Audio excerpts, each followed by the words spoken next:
mari kita lihat, kerendahan hati itu bukan sesuatu yang jauh dari kita, yang mungkin, kerendahan hati keutamaan yang sulit Romo hanya di surga mungkin nanti kita bisa rendah hati.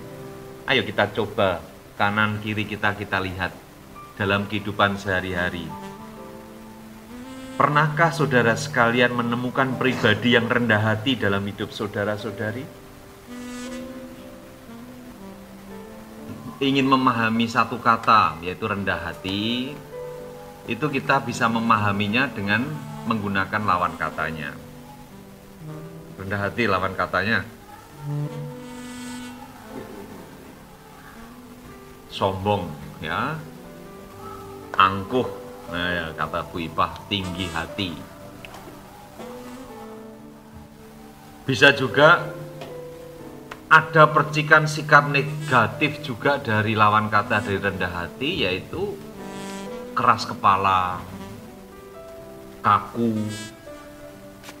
Kalau bahasa Inggrisnya itu juga bossy gitu ya, gaya seperti bos. Gaya bos itu tidak berarti dia itu bos gitu. Kadang-kadang tidak bos saja kayak bos. Nah, misalnya seorang pimpinan nggak mau nyapu. Saya kalau nggak ada Pak Ahmad ya nyuci sendiri. Bosi ini bisa meresapi kita semua kalau di rumah mungkin. Sebentar-sebentar kita menyuruh suami atau istri kita atau anak-anak kita, bisa terjadi. Baiklah, marilah kita melihat pendalaman tema ini dalam pembicaraan berikut. Ya. Kerendahan hati, Anda pasor, atau juga lembah manah. Vincentius yang menjadi sumber inspirasi kita mengatakan bahwa kerendahan hati ini kunci dalam melayani. Melayani itu bukan berarti konteks pekerjaan dalam hal pekerjaan, tugas kita, tetapi pelayanan ini kalau juga di rumah, dalam keluarga. Rendah hati itu kuncinya untuk membangun relasi dengan sesama kita. Bahkan juga relasi kita dengan Tuhan. Kerendahan hati biasanya dalam bahasa Latin itu humilitas. Kalau bahasa Inggrisnya humility, itu ada kaitannya dengan apa yang dikatakan humus. Dalam pelajaran IPA ya, atau ke tanah yang subur, itu namanya humus. Itulah yang memberi hara, pupuk yang bisa menyuburkan tanaman. Humus itu ada hubungannya dengan tadi kerendahan hati, humility, humilitas, humus. Zat yang ada di dalam tanah yang tidak kelihatan, tidak bisa kita lihat, kadang-kadang di dalam tanah, tetapi itu menyuburkan. Menjadi rendah hati berarti juga ada di bawah. Memilih, bukan terpaksa. Memilih, aku ingin di bawah. Aku ingin di bawah ini kan bukan pilihan kita. Kalau bisa aku yang cepat, aku yang dapat banyak, aku yang nomor satu, itulah yang pilihan-pilihan zaman sekarang. Nah ini keutamaan humilitas yang ada kaitannya dengan humus tadi, letaknya ada di bawah. Tidak kelihatan, kadang-kadang diinjak. Ya. Kita berpijak di mana kita ini berpijak pada humus, berpijak pada kerendahan hati juga. Menerima diri kita apa adanya. Ya, godaannya kan seringkali kita ingin menampilkan diri bukan diri kita. Artinya apa? Seringkali kita ini sulit mengakui bahwa aku ini juga punya kelemahan kadang. Bahkan untuk menunjukkan aku ini juga mampu itu kadang-kadang sulit. Jadi orang sombong itu bukan berarti menonjolkan kemampuannya. Orang sombong itu juga bisa berarti orang yang tidak mau menunjukkan bahwa dia itu mampu. Orang sombong itu juga tidak mampu mengatakan aku tidak mampu. Yang lebih penting kerendahan hati mengakui diriku ini apa adanya. Orang kan juga bisa salah, tidak selalu benar. Maka kerendahan hati inilah mengajak kita untuk mengakui, ya, aku salah. Untuk bilang, ya, aku salah aja perjuangan. Mungkin dalam hidup berkeluarga, kuncinya mengatakan, ya, aku juga ada salahnya. Itu sesuatu keutamaan. Maka perlu dilihat bahwa kita ini diajak rendah hati, itu berarti juga mengakui bahwa kita ini adalah debu tanah. Ya, dalam kitab suci, dalam Kejadian 27 itu dikatakan ya, manusia itu diciptakan dari debu tanah. Saya kira beberapa kitab suci, kitab agama yang lain itu juga saya pernah suatu saat pagi-pagi itu mendengarkan suara Surabaya, ada sedikit tausiah gitu ya, renungan pagi dari, enggak lupa saya ustadz siapa, yang mengutip bahwa makhluk itu sangat kerdil jika dibandingkan langit dan bumi. Tubuh kita ini ibarat debu. Itu bukan hanya agama Kristen, tapi banyak agama mengatakan bahwa kita ini adalah makhluk yang rapuh. Oleh karena itu kita percaya akan belas kasih Tuhan. Dosanya Adam dan Hawa, nah ini kenal, semua agama Adam dan Hawa kenal. Kesombongan mereka itu ingin jadi Allah, ingin jadi pencipta, tidak mau jadi ciptaan. Maka dia melanggar apa yang tidak diperkenankan, karena dia ingin menjadi Allah, ingin menjadi pencipta. Saudara sekalian, kita bertanya, kapan kita ini seolah-olah ingin menjadi Allah-Allah lain? Kapan kita ini kadang-kadang seolah ingin berkuasa dalam segala hal? Kapan kira-kira saya ini sungguh-sungguh ingin semuanya itu seturut dengan kehendakku dan keinginanku? Kapan itu? Mungkin kita bertanya. Saya sebagai Romo juga bertanya. Bagi yang sudah berkeluarga juga bertanya. Bagi anak mungkin juga bertanya. Kapan aku itu ingin seolah-olah aku menjadi Allah-Allah lain? Jadi tetaplah ingat akan bahwa diri kita ini berasal dari, dan hal itu akan terus-menerus mengarahkan hati kita untuk tetap rendah hati. Kita berasal dari debu, artinya kita ini sungguh-sungguh makhluk yang membutuhkan belas kasih Tuhan. Itulah yang membangun kita menjadi rendah hati di hadapan Allah. Memang kerendahan hati itu diuji, dimurnikan, kadang-kadang saatnya sulit sekali. Ya, kita lihat ya, Nabi Ayub ya, dia itu kurang baik apa? Dia orang baik. Tetapi juga diberi cobaan, diberi penderitaan. Hilang semuanya, keluarganya mati semua, hartanya hilang. Dia bertanya, mengapa ini terjadi padaku? Kerendahan hati mengundang kita untuk bertanya, sebetulnya aku ini siapa? Aku mensyukuri apa yang Tuhan berikan kepadaku. Maka orang yang rendah hati, orang yang tahu bersyukur, orang yang tahu berterima kasih, orang yang tahu memaknai kehidupan dengan lebih baik.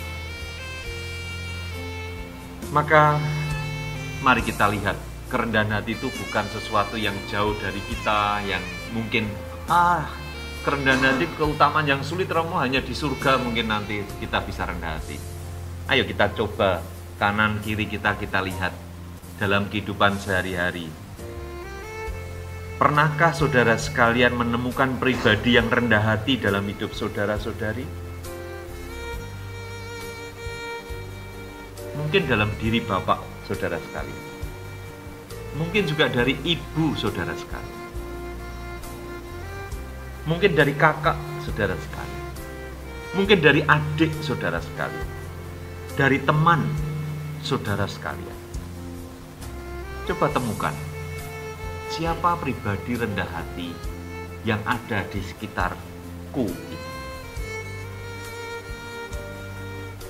Ya, saya melihat kerendahan hati itu dalam diri ibu saya. Misalnya selalu diam, ya, diamnya adalah bukan tanpa reaksi tetapi menahan diri. Tidak banyak bicara tetapi bekerja. Mungkin perannya tidak begitu nampak, tetapi melayani keluarga, menyiapkan makanan, memasak untuk kami semua, dan sebagainya.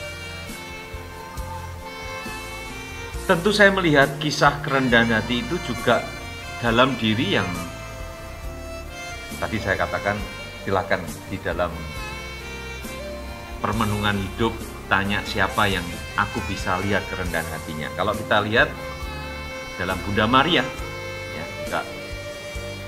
di mana Bunda Maria mengatakan ya untuk kehendak Allah, untuk menjadi rekan kerja Allah,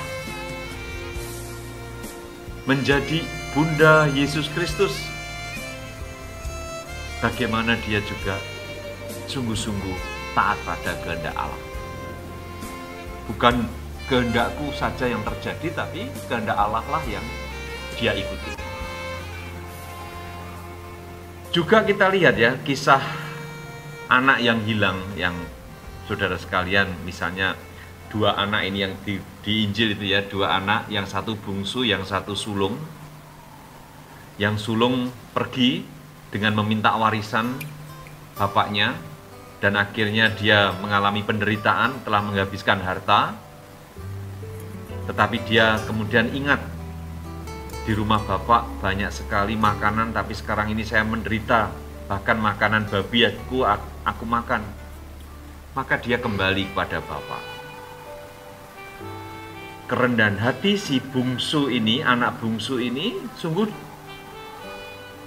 kita lihat hal yang tidak gampang. Datang kepada bapak. Gambaran bahwa orang berdosa datang kepada Bapa, kepada Allah untuk mohon ampun, untuk membangun kembali hidupnya lebih baik. Karena dia percaya bapaknya itu sabar, penuh cinta, penuh kehangatan. Kita lihat anak bungsu ini bertobat karena awalnya juga berawal dari kerendahan hatinya, mengakui kesalahannya dan membangun niat baik. Beda dengan anak yang sulung, dia anak yang baik, tinggal bersama bapaknya. Tetapi dia sakit hati ketika ada anak bungsunya, saudaranya yang bungsu ini pulang menjadi baik. Dia iri hati, dia marah-marah. Anak sulung ini sebetulnya juga anak yang hilang, bukan hanya anak bungsu yang hilang. Anak sulung ini hilang. Meskipun ia tetap tinggal di rumah, anak sulung ini melakukan tugasnya dengan baik, setia, tetapi ia mengalami ketidakbahagiaan, ketidakbebasan, karena ia tidak punya kerendahan hati. Allah menghendaki kita, ya, di hadapannya kita mengakui bahwa kita rapuh, bahwa kita ini punya salah, bangkit untuk memperbaiki. Daripada anak sulung yang seolah-olah merasa benar nggak pernah salah, tapi sejatinya dia sebetulnya yang dia cari bukan Bapak, yang dia cari adalah dirinya sendiri. Sekarang bagaimana kerendahan hati ini yang diajarkan oleh Vincentius. Vincentius mengatakan begini mengenai kerendahan hati. Sikap melakukan segala sesuatu demi hanya menyenangkan hati Allah. Maka kita terus bertanya sebetulnya, apa motivasi atau pendorongku untuk melakukan kebaikan itu apa? Aku berbuat baik ini karena apa? Apakah karena Allah? Ataukah aku karena ingin dipuji? Apakah ini hanya semata-mata ingin supaya aku dianggap orang yang paling baik? Artinya pusatnya bukan Allah. Kita juga seringkali melihat itu, misalnya orang nyumbang apa di foto, ya ditulisi sumbangan dari misalnya, itu sesuatu yang kalau memang tidak sengaja sih oke, tapi kalau sampai mendatangkan juru foto ribuan ya, coba nanti datang semua ya, televisi ya, datang semua untuk melihat acara penyerahan sumbangan untuk bencana alam misalnya, ya itu sesuatu yang perlu dipertanyakan apakah tulus dia melakukannya. Vincentius mengingatkan bahaya apabila seseorang itu tidak rendah hati. Vincentius pernah mengalami dia itu tidak rendah hati ketika dia masih ada di sekolah di Dux. Pada waktu itu bapaknya itu mengunjungi dia. Dia tidak mau mengakui bapaknya. Karena bapaknya itu mungkin wajahnya orang desa. Dia malu mengakui bahwa itu bapaknya. Vincentius mengakui itu adalah juga bibit-bibit orang yang tidak rendah hati. Dia menyadari kemudian bahwa sikapnya itu adalah dosa berat. Setelah menyadari kesalahannya itu, Vincentius menemukan seringkali menilai orang miskin itu dari penampilannya, bukan dari kedalaman hatinya.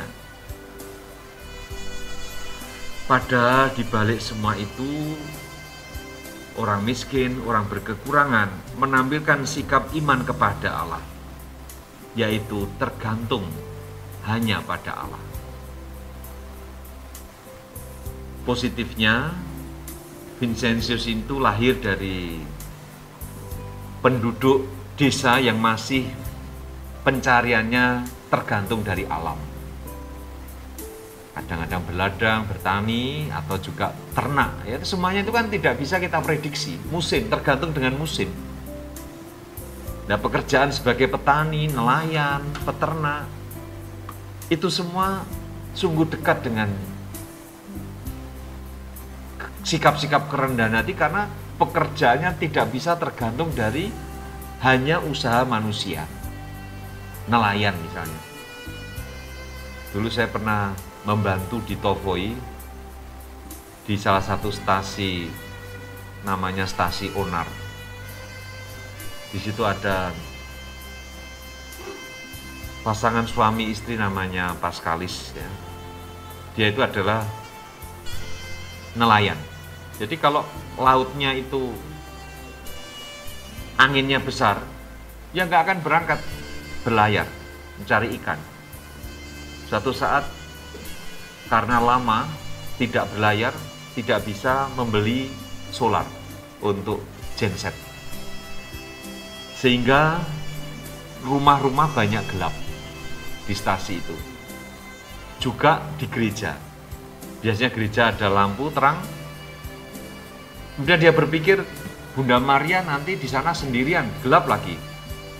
Dia bersama istrinya mengangkat patung Bunda Maria itu ke rumahnya dan berdoa, Tuhan semoga diberi cuaca yang baik, karena bulan Desember, waktu itu saya membantu bulan Desember.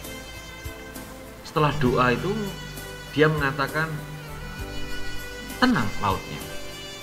Dan mereka desa itu, stasi itu semuanya berlayar cari ikan. Apa yang terjadi? Ikannya berlimpah.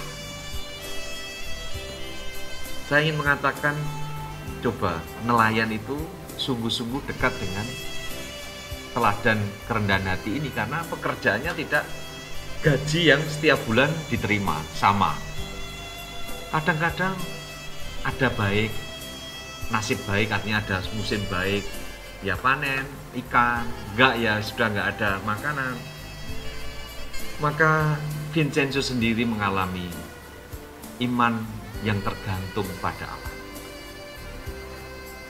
Oleh karena itu, kerendahan hati bagi dirinya, bagi diri Santo Vincentius adalah disposisi batin untuk menghindari sikap ingin dipuji, dikagumi, atau keinginan merendahkan orang lain dan bersikap munafik.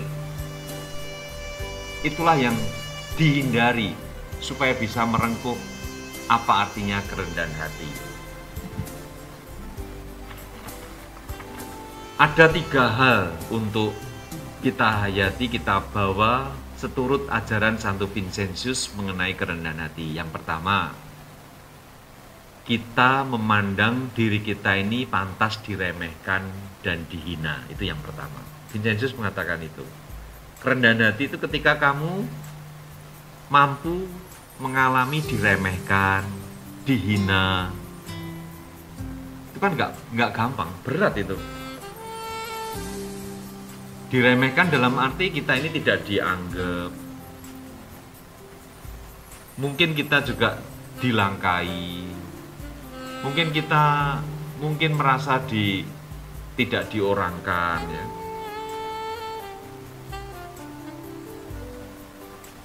Beranikah kita mengatakan, Tuhan, aku pantas, memang aku tidak berarti apa-apa di hadapan. Yang kedua, membiarkan apabila orang lain itu mengetahui kelemahan dan kesalahan kita. Membiarkan apabila orang lain mengetahui kelemahan dan kesalahan kita. Nggak gampang ini. Sakit hati kalau orang lain itu tahu kejelekan kita.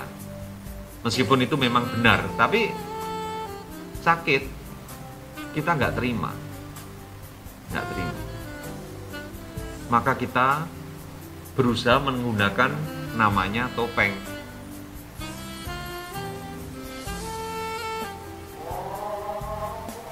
Topeng kepura-puraan. Topeng ramah tamah. Topeng seolah-olah smile terus. Senyum terus padahal hancur hatinya. Maka sungguh-sungguh kita diminta, ya kalau ada salah dikoreksi, terima kasih memberikan koreksi ya. Kalau dipuji ya juga terima kasih loh ya. Kamu memberikan pujian ini. Jangan langsung kalau dipuji, kamu itu guyon. Enggak lah. Enggak, saya enggak seperti itu ya. Terima kasih aja dulu. Terima kasih loh.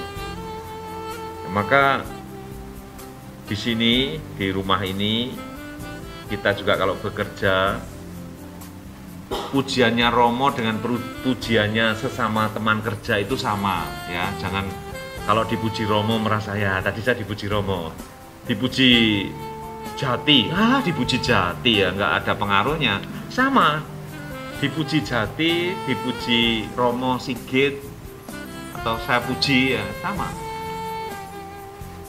Biasakan memuji. Oh masakannya enak, Tuti, Tina, gitu. Nggak ada reaksi flat. Enak ya baik, nggak enak ya baik ya. Ya kadang-kadang katakan masakannya enak. Atau Ahmad kerjanya bersih. Mas Yuda kamar mandi sampai pojok-pojoknya bersih semua. Dan selalu siap. Nah ini Mas Yuda ini kan selalu siap. Ya Romo, ya Romo, ya jawabannya ya Romo. Ya Romo. Masih banyak contoh-contoh yang lain ya, itu yang salah satu aja. Coba membiasakan, sekali lagi kalau Vincentius tadi katakan, membiarkan orang lain mengetahui kelemahan, tapi sebaliknya juga membiarkan orang lain kalau memuji kita. Yang ketiga, apabila kita melakukan kebaikan, biarkanlah hanya Allah yang mengetahui. Ya, tadi kalau ada orang lain yang tahu ya sudahlah. Tapi yang pertama-tama kita lakukan, Allah yang mengetahuinya. Oleh karena itu saudara sekalian, kita diminta untuk mempraktekkan kerendahan hati itu sesuai dengan, ya atau bukan sesuai, seturut teladan Santo Vincentius yang 3 hal tadi. Itu aja sungguh-sungguh perjuangan kita lakukan, ya. Dalam kitab Perjanjian Lama ya Mika ya dikatakan gini, "Hai manusia, telah diberitahukan kepada kamu apa yang baik, dan apakah yang dituntut Tuhan daripadamu, selain berlaku adil, mencintai kesetiaan, dan hidup dengan rendah hati di hadapan Allah." Ada 4 hal yang ingin kita praktekkan dalam kerendahan hati itu. 1.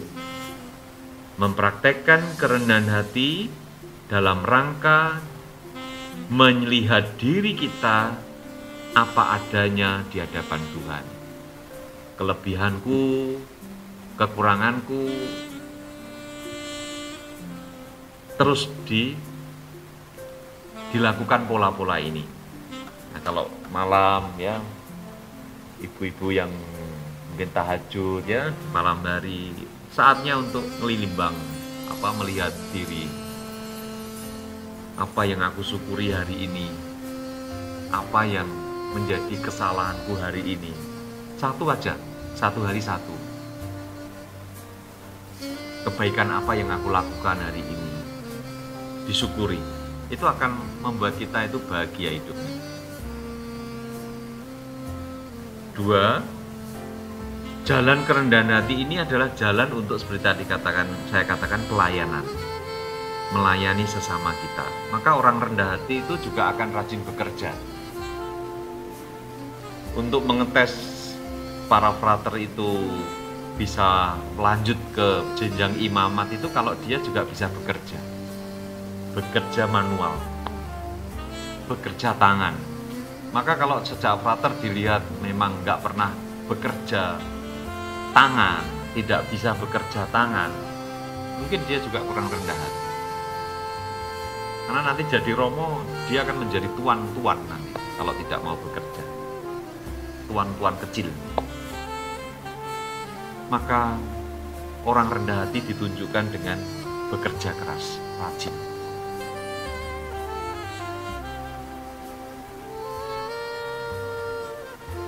Kedua, keutamaan kerendahan hati ini juga membangun kerjasama. Ya, maka rendah hati ini memungkinkan orang untuk bekerja sama, untuk saling berkontak atau membangun suatu kolaborasi kerjasama. Ya. Kemudian yang keempat, kerendahan hati ini membuat kita semakin dekat dengan Tuhan dalam doa-doa kita, dalam relasi kita dengan Tuhan. Rendah hati berarti juga bukan hanya meminta rahmat itu, tapi sungguh-sungguh mengemis di hadapan Tuhan. Mengemis di hadapan Tuhan, Tuhan, aku tidak mampu tanpa Engkau. Aku tidak akan mampu Tuhan tanpa Engkau Tuhan. Selalu itu diulang. Karena meskipun kita beriman, kadang-kadang hidup kita ini tidak membutuhkan Tuhan juga. Kadang-kadang lalu lupa bersyukur tadi ya, lupa berdoa, lupa mengucap Tuhan terima kasih Tuhan. Maka saat inilah saat kerendahan hati ini mengajak kita untuk semakin hari bersujud di hadapan Tuhan, bersujud di hadapan Allah untuk semakin lebih baik. Tuhan, aku ingin lebih baik lagi Tuhan. Itulah teladan dari Vincentius untuk semakin hari semakin bertumbuh lebih baik lagi dalam hidup kita. Tuhan memberkati. Aku